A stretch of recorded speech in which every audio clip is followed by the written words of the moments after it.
Welcome to my YouTube channel Jakkula JV TV.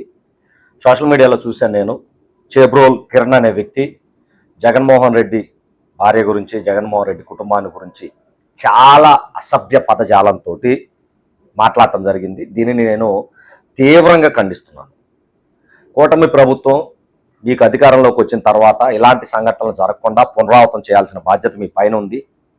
ఇతన్ని arrest చేశారు అని చెప్పేసి చూడటం జరిగింది, అలా కూడా చెప్పడం జరిగింది అతను సోషల్ మీడియా వేదిక. కానీ ఆ కుటుంబానికి జరగరాని నష్టం జరిగింది. ఎంత దరిద్రంగా మాట్లాడుతున్నారు ఈ రోజున రాజకీయాల్లో ఉన్నటువంటి సోషల్ మీడియాకి సంబంధించినటువంటి వ్యక్తులు, పార్టీలు నియమించిన సోషల్ మీడియాకి సంబంధించిన వ్యక్తులు. అది ఏ పార్టీలో తక్కువ లేదు ఎక్కువ లేదు, అన్ని పార్టీలు ఇలానే దరిద్రంగా చచ్చింది. ఇలాంటి వారిని ఎంకరేజ్ చేస్తూ, ఇలాంటి వారి ద్వారా ప్రెస్ మీట్లు పెట్టించేసి వల్గార్టీగా మాట్లాడుతూ రాజకీయాల వైపు సామాన్య ప్రజలు, మహిళలు చూడాలంటేనే అసహ్యం కలిగించేలాగా ఈ రోజున పార్టీలు చేసే, అది టీడీపీ కావచ్చు, ఇటు వైసీపీ కావచ్చు, ఇద్దరూ ఇదే పంతాన్ని కొనసాగించారు. కానీ దీన్ని బ్రేక్ వేయాల్సిన అవసరం వచ్చింది. బ్రేక్ వేయాల్సిన సందర్భం టీడీపీ కూటమి పార్టీ మీద ఉంది. ఎందుకంటే ఇప్పుడు పోసాని కృష్ణమురళి గారిని కావచ్చు, లేకపోతే వల్లభనేని వంశీ గారిని కావచ్చు, లేకపోతే కొడాలి నాని గారిని కావచ్చు, వీళ్ళందరినీ అరెస్ట్ చేయడానికి సిద్ధంగా ఉన్నారు. వీళ్ళని అరెస్ట్ చేయడానికి గల ముఖ్య కారణాలు అసభ్య పదజాలం, ఇలా వాళ్ళ కుటుంబ సభ్యులు మాట్లాడారని చెప్పేసి అరెస్టులు జరుగుతున్నాయి ఎవరు ఒప్పుకోకపోయినా. మరి ఇతను మాట్లాడిన మాటలని పార్టీ వాళ్ళు కూడా ముందుకు వచ్చి ఖండించాలి. పార్టీ వాళ్ళు కూడా ఖచ్చితంగా ప్రెస్ మీట్ పెట్టాలి. పార్టీకి సంబంధించినటువంటి ముఖ్య నాయకులు ప్రెస్ మీట్ పెట్టేసి దీన్ని మేము తీవ్రంగా ఖండిస్తున్నాం, ఇది సభ్య సమాజానికి చెడు మెసేజ్ వెళ్తుంది. ఒక పక్క మేము ఇలా వల్గార్టీ మాట్లాడే వాళ్ళని అరెస్ట్ చేస్తూనే మళ్ళీ మా పార్టీలో వాళ్ళు ఇలా మాట్లాడటం తప్పు, దీనిని మేము ఎవరిని సహించము పార్టీలో ఉన్నని చెప్పేసి ఒక గట్టి వార్నింగ్ అయితే పార్టీ శ్రేణులకు రావాల్సిన అవసరం ఉంది. ఇలా వల్గార్టీ మాట్లాడటమే కాదు, సోషల్ మీడియాలో మార్ఫింగ్ ఫోటోలు కూడా పెడుతున్నారు.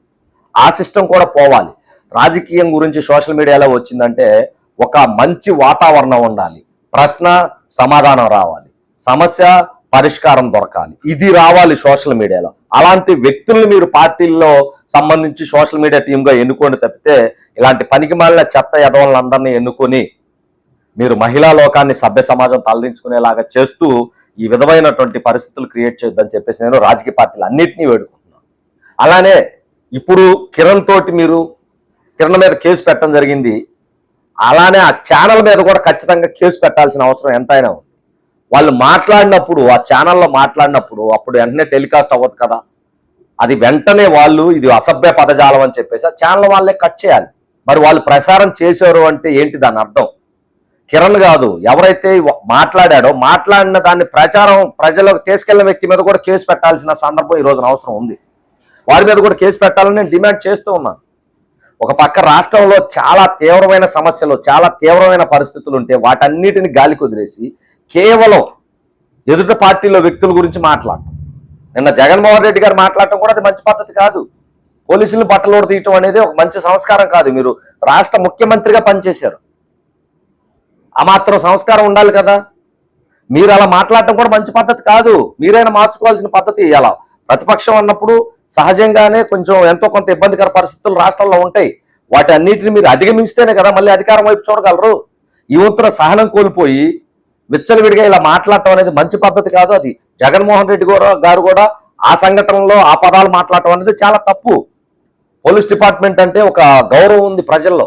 అటువంటి వ్యవస్థని మీరు ముఖ్యమంత్రిగా చేసిన వ్యక్తులు మీరే ఇలా దిగజారుడు మాటలు మాట్లాడుతుంటే మీ పట్ల ప్రజలు ఇంకా ఎలా దిగజారుడు మాటలు మాట్లాడతారన్నది ఒకసారి ఆలోచన చేయాల్సిన అవసరం ఎంతైనా ఉంది. జగన్మోహన్ రెడ్డి గారికి కూడా రాబోయే రోజుల్లో ఆంధ్రప్రదేశ్ రాష్ట్రంలో ఇలాంటి వల్గార్టీ లేకుండా ప్రజా సమస్యల మీద ఫోకస్ చేస్తూ ప్రజా సమస్యల గురించే మాట్లాడుతూ చక్కని వాతావరణాన్ని క్రియేట్ చేయాలని చెప్పేసి అటు వైసీపీ వారిని కావచ్చు, ఇటు టీడీపీ వారిని కావచ్చు కోరుతున్నాను. టీడీపీ కూటమి ప్రభుత్వానికి ఇప్పుడు మంచి అవకాశం ఉంది. ఎవరైతే చట్టపరంగా ఇలాంటి కార్యక్రమాలు చేస్తారో వారందరి మీద చర్యలు తీసుకుంటూనే ఒక మంచి వాతావరణాన్ని మీరు ఏర్పాటు చేయాలి. మీ పార్టీల వాళ్ళు ఇలా మాట్లాడినా సరే ఖచ్చితంగా వారిని శిక్షించాల్సిన బాధ్యత మీ పైన ఉంది.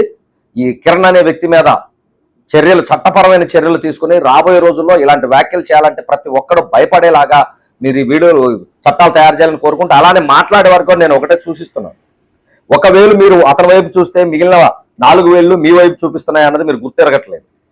మీరు జగన్మోహన్ రెడ్డి గారినో లేకపోతే చంద్రబాబు నాయుడు గారినో లేకపోతే ఇంకొక కుటుంబ సభ్యులను మీరు ఒక మాట మాట్లాడితే అవతల ఉన్నటువంటి వ్యక్తులు మీ కుటుంబ సభ్యుల్ని 100 మాటలు మాట్లాడతారు అన్నది గుర్తుంచుకోవాలి. అవసరం ఏంటి? కుటుంబ సభ్యుల్ని బయటకు తీసుకొని రావాల్సిన అవసరం ఏంటి? జగన్మోహన్ రెడ్డి గారు మాట్లాడిన మాటలకి చట్టపరమైన సమాధానాలు ఇవ్వాలి తప్పితే ఇలా వల్గార్తీలతో మాట్లాడటం అవసరమా? ఖచ్చితంగా ప్రజలు కూడా గమనించండి. మనం ఇక్కడ మాట్లాడితే చట్ట ప్రకారం ఏం చేయలేకపోవచ్చు, రాజకీయ పార్టీలు ఏం చేయలేకపోవచ్చు అని మీరు అనుకుంటున్నారు. ఖచ్చితంగా చట్టం తన పని తను చేసుకుని పోతూనే ఉంటుంది. కాకపోతే సమయం కొంచెం అటు ఇటుగా ఉంటుంది తప్పితే ప్రతి ఒక్కరికి తాను చేసిన తప్పుకి తానే శిక్ష అనుభవించే పరిస్థితి ఈ రోజున మన భారతదేశంలో ఉంది. ఖచ్చితంగా అనుభవిస్తూనే ఉన్నారు కూడా చాలా మంది.